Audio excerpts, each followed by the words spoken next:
జగ్గయ్యపేట మండలం పోచంపల్లి గ్రామంలో ఉన్న జిల్లా పరిషత్ ఉన్నత పాఠశాలలో నూతనంగా నిర్మించిన ఆర్వో వాటర్ ప్లాంట్ ను ఎమ్మెల్యే శ్రీరామ్ రాజగోపాల్ తాతయ్య గారు ప్రారంభించారు. ఆర్చ్ మేడిస్ ల్యాబొరేటరీస్ ప్రైవేట్ లిమిటెడ్ సహకారంతో ఏర్పాటైన ఈ ప్లాంట్ ను స్థానిక నాయకులు పాఠశాల యాజమాన్యంతో కలిసి రిబ్బన్ కట్ చేసి ప్రారంభించారు.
ఓకే సారా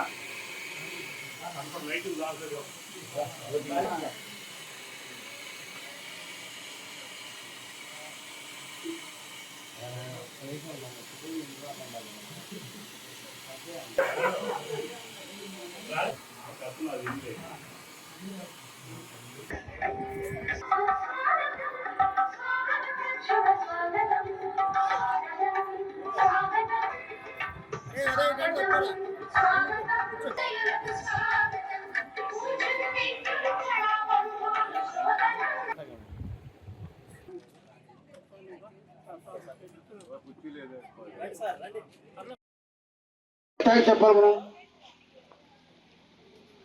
చిన్న పని చేస్తేనే మరి అమ్మా నాన్న అంత కష్టపడుతున్నారు మన కోసం, వాడు ఏ విధంగా థ్యాంక్స్ చెప్పాలి?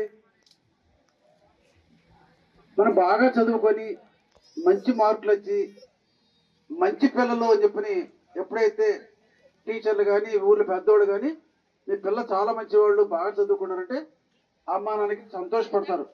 అమ్మా నాన్న సంతోషపెట్టినా మనం వాళ్ళు థ్యాంక్స్ చెప్పినట్టు అర్థమైంది కదా. ఆ విధంగా అందరూ బాగా చదువుకోవాలి. అయితే ప్రైవేట్ స్కూల్లో మార్కులు బాగా వస్తుంటే గవర్నమెంట్ స్కూల్లో మార్కులు తక్కువ ఎందుకు వస్తాయి? అంతే కదా. టీచర్లు మంచి టీచర్లు, ఇంత ప్లే గ్రౌండ్ ఉండదు, ఇంత రూమ్స్ ఉండవు. మన ప్రభుత్వ పాఠశాల ఇచ్చేటువంటి డైట్ కావచ్చు, దుస్తులు కావచ్చు, పుస్తకాలు కావచ్చు, చిక్కీలు, రాగి జావ, కోడిగూడు ఇవన్నీ కూడా గవర్నమెంట్ స్కూల్లో ఉండవు. మరి ఎందుకు రావట్లే మార్క్స్ ఎక్కువ? కష్టపడి చదువుకోవాలి. అదే కష్టపడి చదువుకోవాలంటే ఇద్దరు చెప్పేవాళ్ళు 3 I's. ఐ 3 ఐలు ఫాలో అవ్వాలి. ఏంటి? ఇంట్రెస్ట్. 3 అంటే ఐ అంటే ఇంట్రెస్ట్, బాగా చదువుకోవాలి, ఇంట్రెస్ట్ ఉండాలి. ఏదో బలవంతం కాదు, మనకి ఇంట్రెస్ట్ ఉండాలి. ఇండస్ట్రీ అంటే కష్టపడటం, హార్డ్ వర్క్ చేయటం, ఏదో మామూలుగా చెప్పుకుంటాం, కష్టపడాలి. ఇంటెలిజెన్స్, తెలివితేట ఉండాలి. తెలివితేట ఉండాలంటే తెలివితేట మొత్తం తీసుకెళ్ళి సెల్ ఫోన్కు పక్కవాడు తెలివితేట కాకుండా మనం సొంతంగా బుర్ర ఇంటెలిజెన్స్గా ఎదగాలి. అప్పుడు తప్పకుండా సక్సెస్ అవుతాం. అదేవిధంగా read, repeat, revise and review అంటే ప్రతిరోజు మీ మాస్టర్ టీచర్ చెప్పిన పాఠాన్ని ఇంటికి చదువుకోవాలి, మళ్ళీ రిపీట్, మళ్ళీ ఒకసారి చదువుకోవాలి.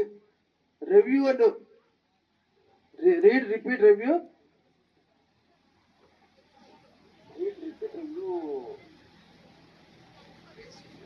అంటే మనం చదువుకున్నదాన్ని ఎప్పటికీ రివ్యూ చేసుకోవాలి. ఆ రోజు చెప్పింది చదువుకోవాలి, మళ్ళీ రిపీట్ చేసుకోవాలి, రివ్యూ చేసుకోవాలి. అప్పుడు తప్పకుండా మనకి ఏ పాఠం చదువుతుంటుంది. అదేవిధంగా కాన్సన్ట్రేషన్ చాలా అవసరం. సో వివేకానంద చెప్పాడు, ఎవరికైతే ఏకాగ్రత ఉంటుందో, లెసన్ చెప్పే ముందు ఎవరైతే శ్రద్ధగా వింటారో, కాన్సన్ట్రేషన్ ఉన్నప్పుడు ఆ లెసన్ తప్పకుండా గుర్తుంటుంది.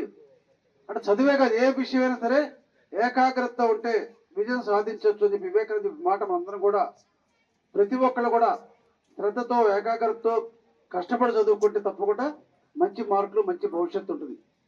అదేవిధంగా చదువుతో పాటు క్రమశిక్షణ చాలా అవసరం. ఎందుకంటే ఎన్ని మార్కులు వచ్చినా, ఎంత ఉద్యోగం వచ్చినా, ఎంత చదువున్నా, ఎంత డబ్బు ఉన్నా సరే క్రమశిక్షణ కావాలి.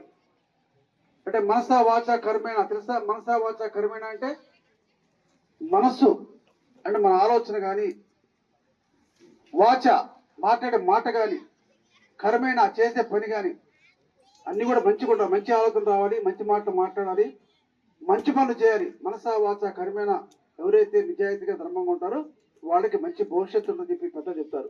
ఆ విధంగా మీ అందరూ కూడా గ్రామాలు చదువుకున్నప్పుడు కూడా, ప్రభుత్వ పాఠశాల చదువుకున్నప్పుడు కూడా బాగా చదువుకొని మన ఊరికి మీ అమ్మ నాన్నని కూడా మంచి పేరు వచ్చేట్టుగా చేయాలి.